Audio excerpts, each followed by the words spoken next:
Hi everyone, Magnus here, covering a game that was played today in round number 8 of the Olympiad between Magnus Carlsen and Liem, a Vietnamese grandmaster, very strong, beat Ding Liren in an earlier round, who is the current world champion. It was just a very nice game. Magnus shows how to play the black pieces like an expert. He doesn't push for anything crazy out of the opening and sort of just lets Liem sort of dismantle himself a little bit. So just really nice game to see, and I'm going to get straight into the analysis. So Magnus Carlsen has the black pieces here. We have d4 and knight to f6, c4 and e6. Magnus Carlsen obviously looking potentially for a Nimzo Indian if knight to c3 is to be played. Liem goes knight to f3, not going into any Nimzo Indian stuff, and now we see pawn to d5. This is quite a standard approach from black, transposing into the Queen's Gambit declined, but now with knight to f3, this is slightly inferior than knight to c3, because if you have already got the knight on c3, then you can play moves like bishop g5 and e3, and then sometimes put the knight on e2. So it's all a lot of weird move order stuff that's going on between these top grandmasters, but this is a pretty meta opening theory right now. So after knight to c3, we have c6, Magnus looking potentially to take and play b5 in the future, so this is pretty normal stuff. We see bishop to g5, and now knight bd7. Magnus develops his knight, protects the other horse, and if you were to take, now the knight can recapture. Pawn to e3, h6, attacking the bishop retreats, bishop e7, rook c1 castles. These are pretty regular developing moves, not a whole lot to say here. And a3 is the first slightly weird move from Liem.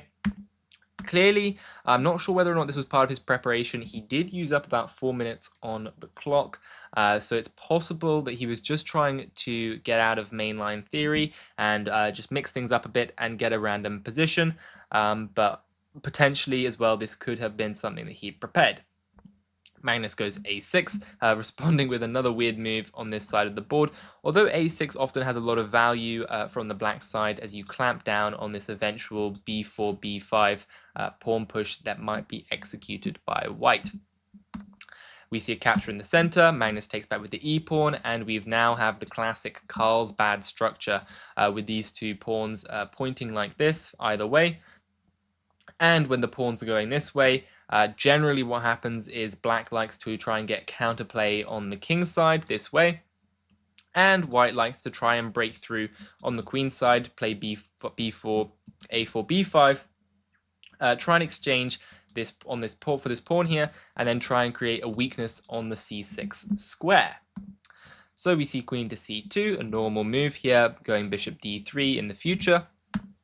Knight goes back to e8, bishop g3, the trade of bishops is declined, and bishop d6, Magnus insists. That's part of the reason why the knight's gone back. Now, this does look like a very kind of cagey opening setup for black, but pretty much the idea is that if a lot of pieces start getting traded, this structure is extremely solid for black, and it's very hard for white to break through in time with these pawn pushes without black getting counterplay on the king side, especially if white does not castle. Oh, sorry, if white does castle, and if white doesn't castle, then this f-pawn can also start to run down the board and tear open the white king. Bishop to d3 gets played, Magnus trades, knight goes to f6, pretty normal stuff. These knights can control this e4 square, and once you can put a knight on e4 and a bishop on f5, black should be doing well. Knight goes to the center, we see the other knight go to d6. This knight is such a beautifully placed piece on the d6 square in these Carlsbad positions from the black perspective. It guards the weakness over here. It restricts this pawn push, this plan of the b pawn running. It controls the center. It controls the c4 pawn. And knight on d6 or d3 respectively in some positions is just such a fantastic piece. Pawn to f3 played by Liem. preventing these two knights from jumping in. He's also looking to go move like king f2, potentially expand this way, potentially expand in the center. This is a very kind of Kasparov way of playing the position. Gary loved these f3, e4 pushes, but we do see rook to e8 from Magnus. Makes a lot of sense now that this pawn has been loosened up a little bit. Knight goes back to e2. We see a little bit of shuffling of the ponies. Magnus wants to make a trade. And the rook swings up to h5 with a pretty suspicious lateral defense here of the knight. It looks like, yeah, g6 can't be played because you would simply sacrifice the bishop and get the queen in there. But the move f6 can be played, and that's what Magnus goes for, forcing the trade of ponies and a recapture with the bishop. Now, after king to f2, there was actually a cheeky tactic that I'm not sure whether or not Liem missed, or maybe he just... Oh, wait, sorry. It's not rook takes e3 just yet. I'm not actually sure why. Rook takes e3, king e3. Why does queen e8 not work? King back to f2, queen h5. Apparently there's sufficient counterplay with the knight and these bishop and queen battery, so Magnus correctly evaluates that pawn to f5 is necessary first, and after the rook goes to e1, which honestly, I guess the rook is going to e1 so that the knight can get out of the way and then the pawn can potentially push forward or just play a defensive role on this e-pawn, but Magnus doesn't give any more time to defend. He has successfully neutralized this queen-bishop battery, and he goes for the rook sacrifice. Rook takes e3. Doesn't quite get the double exclam because queen to f6 was better. I'm not really sure what the idea behind queen f6 is, but people, everyone, Magnus is a human, surprisingly, and people do like a concrete tactic that wins a pawn. So we do see queen e8 and queen h5. A pawn has been won. This pawn is lovely. It's protected very nicely by all the black pieces, and really black is clearly better. Queen c5 attacks the knight. Magnus goes back to defend it, the only move to defend really. And after queen to b6, it looks like Liem is trying to whip up some counterplay with queen to c7 and start hitting everything. Magnus plays a calm, collected queen to f6, and now after the queen goes to c7, he just puts the bishop back on e8, and Magnus is just going to kick the queen and start improving his pieces, maybe bishop f7, maybe g5, maybe f4, but Magnus is a pawn up, and he is probably in cruise control right about now. Knight goes to f4, and Magnus attacks the queen. Now, I actually think Magnus missed the next move from Liem, because after there is a queen sacrifice on c8. Now this move looks brilliant to me because you are deflecting the knight away from the queen. You win the bishop. After the king moves, you take the queen. Magnus can take the pawn, but then you have got the knight, bishop, and the rook for the queen. So surely this is a good trade. Now, I'm not sure whether or not Magnus missed this, but he did spend 7 minutes on capturing the queen, which I don't think you do, unless, because the only moves here are potentially taking this pawn with check or taking the queen, but either way you have to capture the queen at some point, so I'm not really sure what he was spending so much time thinking about, unless it came as a little bit of a shock. But Magnus does in fact take the free queen. The opponent basically forces him to play the winning move, and after rook takes king f7, not king to h7 actually, because if you go king h7 and rook c8, there's a lot of pressure on this pawn here with potential moves like g4, I guess, and the king is just under fire from this bishop. So instead of that, king f7 takes the knight, and queen takes with check, king moves, and g5. g5 attacks the pony. It's an important move to play g5 rather than queen takes on b2, because otherwise there is bishop takes on f5, there's rook c7 coming, the knight can jump into the game, and with this knight not being removed from the powerful f4 square, the black king can get in a lot of trouble.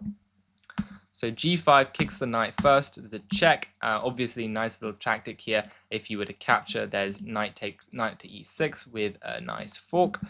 So you have to go king to e7, the only move, as actually this move loses to the knight e6 fork again, but king to g6 is illegal. What even are the other moves? Okay, I don't think there are any other legal moves, basically. King e7 is what was played, and that is the best move from Magnus. Knight g6, king moves to d6.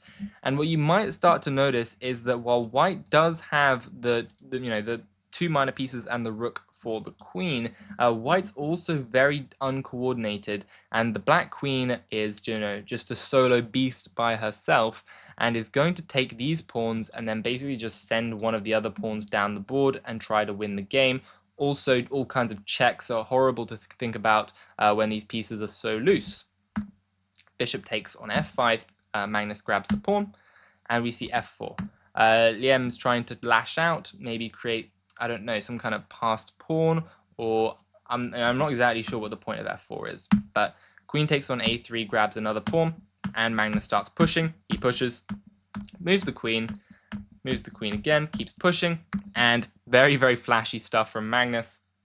After knight to d3, Magnus sacrifices his queen, takes that horsey, and the point is that after the bishop recaptures, the pawn cannot be stopped because it is a dark square promotion. This is a light squared bishop, and the rook has no way to get around to the a file or back via this f file, so the pawn cannot be stopped. Liem grabs a pawn on his way out. Magnus now promotes to a queen, and the game is over. Magnus is about to collect all of these pawns, do this all over again, make another queen, get Liem to sacrifice the bishop or the rook. Then he's going to do it again with another pawn and get the rook sacrificed. Of course, Liem knows that this is game over and decides to resign the game. So just a really nice win from Magnus. Very clean stuff, especially against a Liem who is on a really hot tournament this time. I think this is his first loss of the event. He's on +4, so even after this loss, he's still +5 rating. All wins, a couple draws. Definitely a very, very strong performance still from Liem. But Magnus is Magnus, and when he's angry, potentially from Norway and not having the greatest event. I mean, Norway's still doing pretty good. I think they're in some kind of joint 4th place, or maybe no, joint 3rd. Either joint 3rd or joint 4th. Either way, Norway is still in the race thanks to Magnus salvaging the 2-2 game with Vietnam. But unfortunately for Magnus, Vietnam, and basically every other country in the world, India is just running away with it. They're +2 an entire round. If India was just to not show up tomorrow, they would still be in 1st place. So it's really hard to see who's going to stop India unless they completely go off the rails in the last few rounds, which I think is unlikely. So I might do a video on some Indian games from today as well. If you guys would like to see that, please do leave a comment. And other than that, thank you very much for watching, and I'll see you guys in the next video. Bye!